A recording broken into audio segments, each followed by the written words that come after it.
Hello students, good morning. Welcome back on my YouTube channel. Today we will start our next topic of chapter number 4. The topic name is flame. ठीक है, इससे पहले हमने क्या क्या देखा था थोड़ा सा देख लेते हैं। लास्ट क्लास में हमने फायर को कंट्रोल के बारे में देखा था, उसके बाद हमने कंबस्शन देख लिया था और फिर लास्ट जो टॉपिक था दैट इज़ द एक्सप्लोजन। ठीक है, तो नेक्स्ट जो टॉपिक है दैट इज़ फ्लेम। फ्लेम का मतलब लॉ। तो फ्लेम आपको कहाँ देखने को मिलती है, किस तरीके की होती है, इसका कैसे ये प्रोड्यूस होती है और कौन कौन से सब्सटेंसेस है, मटेरियल है जिनसे फ्लेम प्रोड्यूस होती है। ठीक है, तो इसके बारे में हम स्टडी करेंगे। Now let's start. Observe an LPG flame. Can you tell the colour of the flame? What is the colour of the candle flame? LPG liquefied petroleum gas जिसको बोलते हैं, जो आपके घरों में गैस चूल्हा होता है उसमें एलपीजी होती है। तो आपने देखा होगा मैक्सिमम टाइम किस तरीके की ये होती है। तो यहाँ डायग्राम में भी दिया है। तो ये कैसी होती है, ब्लूइश कलर की होती है। ठीक है, तो उसके साथ साथ आपने कैंडल जलाई होगी, तो कैंडल की जो फ्लेम होती है वो किस तरीके की होती है वो भी आपको पता है। ठीक है, recall your experience of burning a magnesium ribbon in class 7th। If you are do not have an experience of burning the remaining item in table 4.2 you can do that now. तो आपको 7th class में आपने पढ़ा था magnesium ribbon के burning process के बारे में। तो अगर आपको पता होगा कि किस तरीके का उसका बर्निंग प्रोसेस होता है, क्या वो प्रोड्यूस करता है, तो आपने देखा होगा जब मैग्नीशियम रिबन को जलाते हैं तो उससे मैग्नीशियम ऑक्साइड प्रोड्यूस होते हैं। ठीक है और साथ साथ में वो फ्लेम भी प्रोड्यूस करता है। Material forming the flame on burning. तो कौन कौन से मटेरियल है जो जलने के ऊपर लॉ प्रोड्यूस करते हैं? तो कैंडल है, यस करता है। Magnesium, yes. कैम्फोर, कपूर जिसको बोलते हैं, यस करता है। कैरोसिन स्टोव, उसमें भी फ्लेम प्रोड्यूस होती है। उसके साथ चारकोल जो आपका कोयला होता है ना, वो फ्लेम प्रोड्यूस नहीं करता है। ठीक है ना, record your observation and mention whether on burning the material form of flame और नॉट। तो ये हमने देख लिया कि कौन से मटेरियल फ्लेम प्रोड्यूस करते हैं, कौन से नहीं करते। अब ये क्वेश्चन यहाँ से अराइज होता है कि जो मटेरियल फ्लेम प्रोड्यूस करते हैं वो किस तरीके से करते हैं और जो प्रोड्यूस नहीं करते वो क्यों नहीं करते हैं। ठीक है ना, स्ट्रक्चर ऑफ ए फ्लेम। तो फ्लेम में होता क्या क्या है इसको भी देख लेते हैं। इसको करने के लिए आपको बड़ा सावधानी से इस प्रैक्टिकल को करना चाहिए, अदरवाइज़ आप जो है टीचर की प्रेजेंस में, पेरेंट्स की प्रेजेंस में इसको कर सकते हैं। आपने कैंडल जलानी है, 4 से 5 सेंटीमीटर लंबा एक ग्लास ट्यूब लेना है और उसको एक टोंग की हेल्प से पकड़ना है। ठीक है, टोंग मतलब चिमटी की हेल्प से पकड़ना है। Dark zone of a long flickering candle flame. इसके नज़दीक मतलब एक साइड को इसकी कैंडल रखनी है आपने। ठीक है, ब्रिंग अ लाइटर मैस्टिक। और दूसरी साइड को आपने इसका क्या है, एक माचिस की तीली से इस दूसरी तरफ को इसके मतलब लानी है इसके नज़दीक। Do you see the flame catch the at the end of the glass tube after a while. तो आप क्या देखते हैं, flame catch at this end of the glass tube after a while. If so what is that produce a flame. तो जो आपकी tube है वो कब जैसे आग पकड़ती है और किस तरीके से आग पकड़ती है। ठीक है, फिर आपने देखना है कि वो क्या प्रोड्यूस कर रही है। Notice that the wax near the heated wick melt quickly. तो क्या जो वैक्स है वो कितने कहाँ पर जो है जल रही है जल्दी से, मतलब आपकी जो जो आपने पकड़ा हुआ है ग्लास ट्यूब, वो कहाँ पर जो है जल्दी मेल्ट हो रहा है। ठीक है, now the substance which vaporise during the burning. तो ऐसे सब्सटेंसेस जो वेपराइज होते हैं मतलब जिनसे वेपर्स निकलते हैं जलने के बाद, वो फ्लेम प्रोड्यूस करते हैं। ठीक है, फॉर एग्जांपल कैरोसिन जो ऑयल होता है और मॉल्टन वैक्स होता है, उनसे give rises through the wick and vaporise. जो विक होते हैं, जो बीच वाले उनकी जो धागा जैसा लगा होता है ना, उसको बोलते हैं विक। तो वहाँ से वो वेपराइज होते रहते हैं और उनसे फ्लेम निकलती है। During the burning and form the flame. Charcoal on the other hand does not vaporise and so does not produce the flame. तो चारकोल जो कोयला होता है ना, वो वेपराइज नहीं करता है, जिसकी वजह से उसमें फ्लेम प्रोड्यूस नहीं होती है। 4.5 जो एक्टिविटी है, could be vaporise the wax coming out of the glass tube because of the flame production. तो ये वाली जो एक्टिविटी है ये आपको बता रही है, could the vapours of wax coming out of the glass tube. तो ग्लास ट्यूब में से जो वैक्स थी वो बाहर की तरफ आ रही थी, cause of the flame production. तो उसकी वजह से जो है फ्लेम प्रोड्यूस हो रही थी। When the candle flame is steady. जब कैंडल फ्लेम जो है बिल्कुल मतलब रुकी हुई होती है, बिल्कुल स्टेडी होती है, वो हिलती नहीं है। Introduce a clean glass plate. अब आपने क्या करना है, एक ग्लास प्लेट लेनी है और स्लाइड लेनी है luminous zone of the flame के ऊपर। अब ल्यूमिनस का मतलब होता है जो उसका चमकीला और जलने वाला पार्ट होता है ना, उसके ऊपर उसको रखना है। जैसे इसमें टोंग की हेल्प से इसको पकड़ा है। Hold it there with a pair of tong for 10 minutes 10 second, then remove it. What do you observe? इससे ज़्यादा नहीं रखना है, अगर आप ज़्यादा देर तक रखते हैं तो ये फट जाएगी, ठीक है। तो 10 सेकेंड के लिए आप रखते हो, तो उसके बाद आपने उसको हटा देना। तो आपको क्या दिखता है? A circular blackish ring is formed on the glass plate or slide. It indicates that the deposition of unburned carbon particle present on the luminous zone of the flame. तो उसके ऊपर आपको ब्लैक कलर का इस तरीके का गोला दिखाई देता है, ठीक है। ऐसा गोला राउंड जैसा दिखाई देगा। तो वो क्या दिखाता है कि आपकी जो फ्लेम है उसमें अनबरंट बिना जलने वाले कार्बन के पार्टिकल है, ठीक है। और वो किस रीजन में होते हैं? ल्यूमिनस जोन में होते हैं, जिसकी वजह से वो ब्लैक कलर का स्मोक प्रोड्यूस करते हैं, ठीक है। Hold a thin long copper wire just inside the non luminous zone of the flame. अब क्या करना है? आपने एक पतली सी लॉन्ग कॉपर वायर लेनी है और नॉन ल्यूमिनस जोन जो होती है ना, एक होती है ल्यूमिनस जोन, एक होती है नॉन ल्यूमिनस जोन। मतलब एक होती है चमकीला पोर्शन कैंडल के अंदर और एक होता है अंधेरा जैसा पोर्शन। उस एरिया में आपने उस फ्लेम को मतलब उस फ्लेम के उस एरिया में उस कॉपर वायर को रखना है, थोड़ी देर के लिए लगाना है, 30 सेकेंड के लिए, ठीक है। Notice that the portion of the copper wire just outside the flame get be red hot. तो आप क्या देखते हो? जो कॉपर वायर है आउटसाइड द फ्लेम, जो फ्लेम के बाहर वाली साइड को, वो बिल्कुल रेड हॉट हो जाती है। Does it indicate that non luminous zone of the flame has a high temperature? In fact this part of the flame is the hottest part. तो वो बताता है कि ये जो पार्ट होता है वो सबसे हॉटेस्ट पार्ट होता है। तो ये कैंडल फ्लेम है, ठीक है।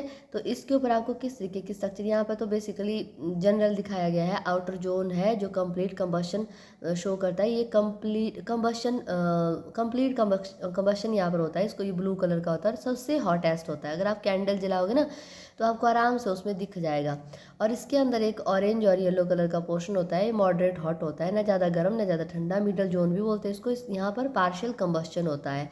और सबसे अंदर है लीस्ट हॉट इंटरमोस्ट जोन है ये अनबरंट वैक्स का, ठीक है। और यहाँ पर जो है बिना जली हुई वैक्स होती है जो ब्लैक कलर का होता है और सबसे कम गर्म होता है।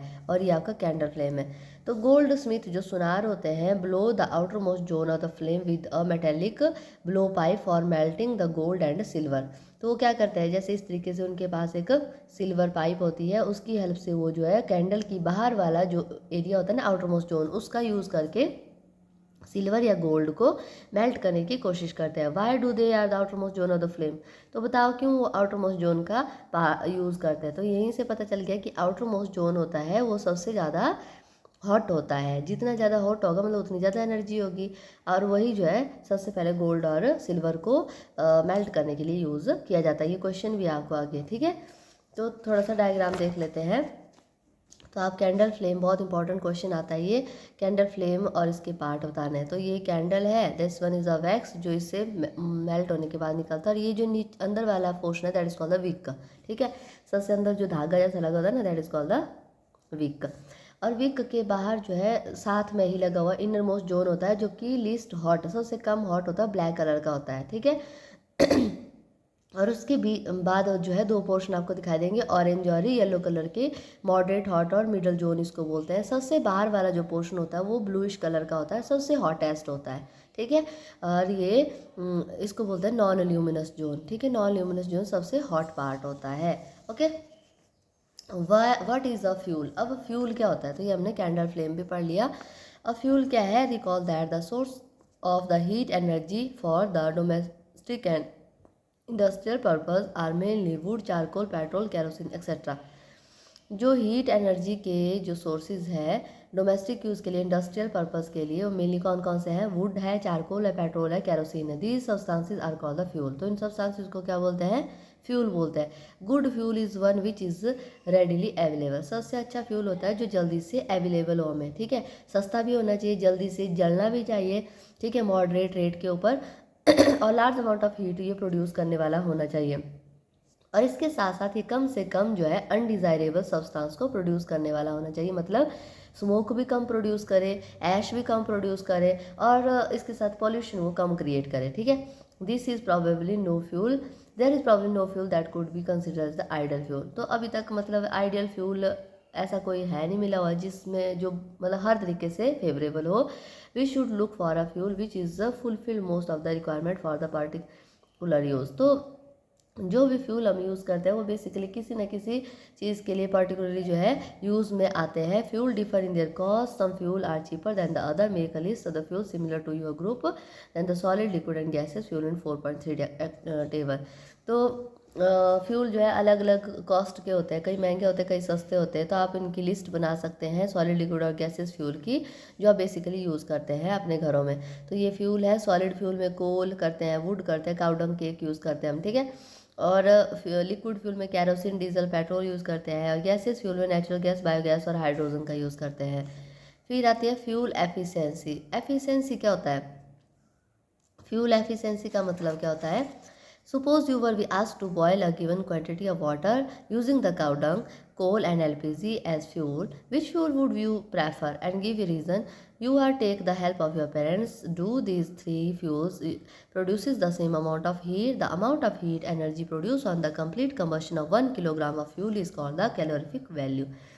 तो कैलोरीफिक वैल्यू क्या होती है? ये अमाउंट ऑफ हीट एनर्जी है जो कि 1 किलोग्राम फ्यूल को जलाने के बाद प्रोड्यूस की जाती है। मतलब आपने 1 किलोग्राम फ्यूल लेना है, उसको जलाना है, उससे कितनी हीट एनर्जी प्रोड्यूस होती है उसको बोलते हैं उस फ्यूल का कैलोरीफिक वैल्यू, ठीक है। कैलोरीफिक वैल्यू किस फ्यूल का एक्सप्रेस किया जाता है यूनिट से। कौन सी यूनिट है वो? That is kilojoule per kilogram, kilojoule से एक्सप्रेस करते हैं। Calorific value of some fuel are given in table 4.4।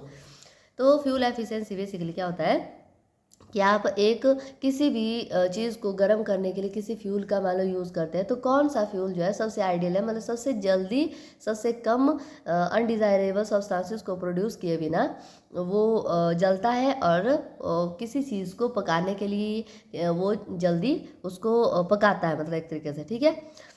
तो इसमें कौन सा, अगर आपके पास 3 चीज़ें दे दी, काऊ डंग दे दिया, कोल दे दिया, एलपीजी दे दिया, तो किसका यूज़ आप बेसिकली करोगे? तो प्रेजेंट टाइम में तो एलपीजी का यूज़ हम करते हैं ना। तो एलपीजी जो है वो जल्दी से बर्न होता है, कम उससे स्मोक निकलता है और जल्दी से आपके जो प्रोडक्ट है वो तैयार हो जाता है बन करके। अगर काऊ डंग और चारकोल लेंगे तो उसमें हम चारकोल को ज़्यादा प्रेफर करेंगे। क्यों प्रेफर करेंगे? क्योंकि चारकोल जो है ज़्यादा हीट प्रोड्यूस करता है, ठीक है।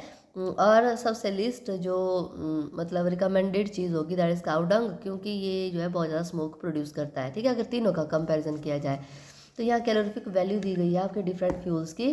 तो काऊ डंग केक जो है 6000 से 8000 kilo joule per kilogram produce करता है। तो सबसे ज़्यादा जो है वो प्रोड्यूस करता है आपका कोल, 25,000 से 33,000, ठीक है। सॉरी, इसमें सबसे ज़्यादा प्रोड्यूस करता है हाइड्रोजन, 1.5 लाख तक जो है किलो जूल पर यूनिट ये एनर्जी प्रोड्यूस करता है, ठीक है। तो ये आपने याद रखना है थोड़ा बहुत इनके बीच बीच से, जैसे बायोगैस का, सीएनजी का, एलपीजी का और उसके साथ कोल का, ये भी क्वेश्चन आता है, और काऊ डंग केक का। इस तरीके से आपने थोड़ा सा इनको याद रखना है। Burning of the fuel leads to the harmful product. जब आप फ्यूल को बर्न करते हैं तो उससे बहुत सारे अनडिज़ायरेबल और हार्मफुल प्रोडक्ट भी प्रोड्यूस होते हैं। कार्बन फ्यूल जैसे कि वुड है, कोल है, पेट्रोलियम है, वो अनबर्न्ड कार्बन पार्टिकल को प्रोड्यूस करता है। ये जो फाइन पार्टिकल होता है डेंजरस पॉल्यूटेंट का काम करते हैं और रेस्पिरेटरी डिजीज कॉज करते हैं, जैसे कि अस्थमा, ठीक है। और अगर इनकम्प्लीट कंबशन होता है इन फ्यूल का तो ये कार्बन मोनोऑक्साइड गैस को प्रोड्यूस करते हैं और ये बहुत ही पॉइजनस गैस होती है और ये डेंजरस होता है। क्लोज रूम में अगर आप इसको बर्न करते हो तो बहुत ही ज़्यादा डेंजरस होता है। अगर कोई पर्सन इसको इनहेल कर देता है तो वो मर भी सकता है, ठीक है।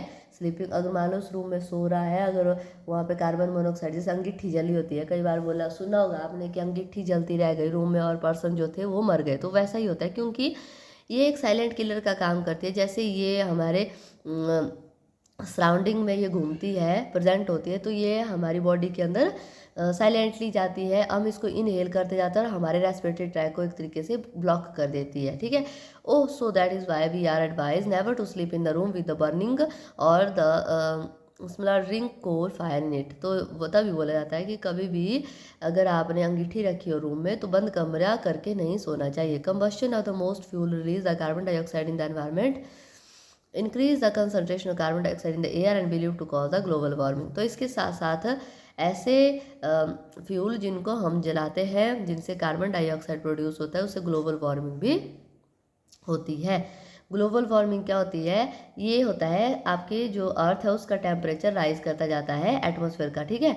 दिस रिजल्ट है, और इसकी वजह से पोलर ग्लेशियर है उनका जो आइस है वो मेल्ट होती जाती है, और साथ में जब मेल्ट हो रहा है तो आइस का जो सी का लेवल है वो इंक्रीज हो जाएगा, और फ्लड और कोस्टल एरिया में फ्लड एक्सेट्रा आएंगे।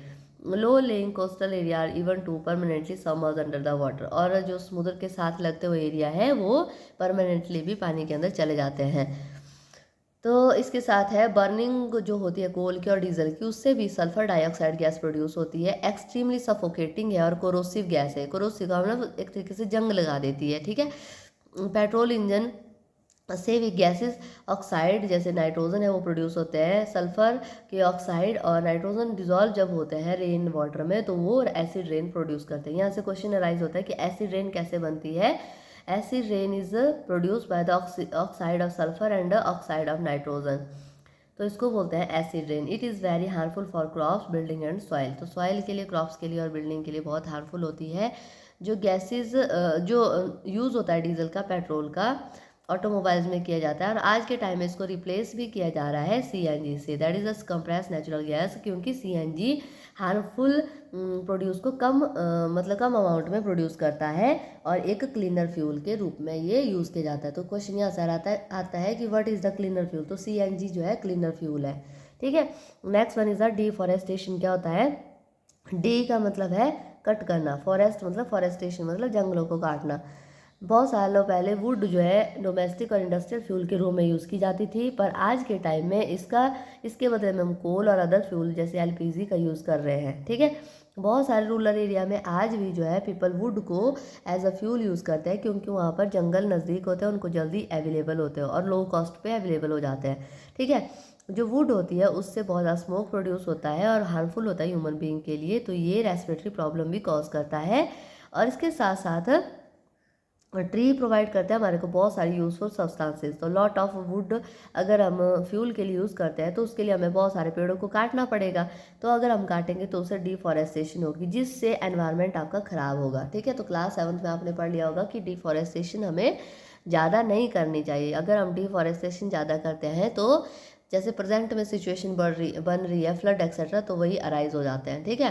तो ये जो प्रेजेंट में सिचुएशन बनी है, इतने ज़्यादा फ्लड आ रहे हैं, क्लाइमेट्स चेंज हो रहा है, वो डिफॉरेस्टेशन की वजह से हो रहा है। जंगलों को काटा जा रहा है, सड़कें बनाई जा रही है, घर बनाए जा रहे हैं, और इलीगल कटिंग हो रही है फॉरेस्ट की, तो उसकी वजह से बहुत सारी आपदाएं जो प्रेजेंट में आ रही है वो हो रही है, ठीक है। तो हमें पेड़ों को ज़्यादा से ज़्यादा लगाना चाहिए और कम से कम काटना चाहिए। अगर मान लो आप एक पेड़ काटते हैं तो आपको 5 पेड़ लगाने चाहिए, जिससे जंगलों की, पेड़ों की कमी नहीं होगी और आपका जो फ्रेश एयर है वो वैसी रहेगी, और साथ में आपको क्लाइमेट चेंज का सामना नहीं करना पड़ेगा, ठीक है। तो इसके साथ आपका ये जो चैप्टर है वो कंप्लीट होता है। आई होप आपको समझ आ गया होगा। तो नेक्स्ट जो चैप्टर है हम नेक्स्ट क्लास से शुरू करेंगे। अगर आपको मेरी क्लासेस अच्छी लगती है, समझ आती है, तो please like share subscribe my channel. Thank you so much.